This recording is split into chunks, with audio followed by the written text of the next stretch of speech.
యేసుక్రీస్తు వారి యొక్క ప్రశస్తమైన నామంలో మీ అందరికీ నా వందనాలండి. ఇక్కడ దావీదు మహారాజు 18వ కీర్తన 28, 29 వచనాలలో ఏమని చెప్తున్నాడంటే, నా దీపమును వెలిగించువాడువు నీవే, నా దీపమును వెలిగించువాడువు నీవే, నా దేవుడైన యెహోవా చీకటిలో నుంచి వెలుగుగా మార్చుము అని ఇక్కడ దేవుణ్ణి బ్రతిమలాడుకుంటున్నాడు. ఎవరు? దావీదు మహారాజు. దాని కింద 29వ వచనంలో ఏమని ఉందంటే, దేవుని సహాయము వలన నేను సైన్యమును గెలుచుదును, తర్వాత ప్రాకారమును దాటుదని 29వ వచనంలో ఉంది. అంటే ఇక్కడ చీకటికి అర్థము మనలో ఉన్నటువంటి పాపము, మనలో ఉన్నటువంటి శాపము, వేదన, శోధన, బాధలు. తర్వాత దీపముకు అర్థము రక్షణ.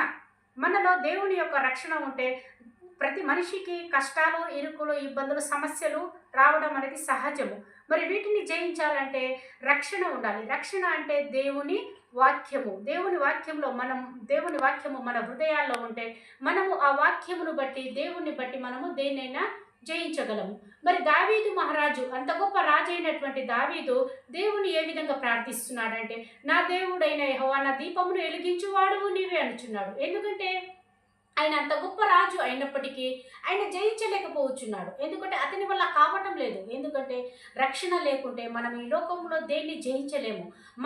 మనకు ఎప్పుడైతే దేవుని రక్షణ ఉంటుందో, ఎప్పుడు అయితే మన మీద దేవుని కృప, దేవుని ప్రసన్నత, ఎప్పుడైతే మన మీద దేవుని దయ ఉంటుందో, మనకు ఎంత పెద్ద ప్రాకారం లాంటి సమస్య ఉన్నా కానీ మనం జయించగలము. కాబట్టి మనము ఎప్పుడు దీపం వెలిగించే యెహోవానే మన రక్షకుడిగా చేసుకుంటూ ఆయన యందు భయభక్తులు కలిగి జీవించాలని ఇట్టి వాక్యము దేవుడు దీవించునుగాక.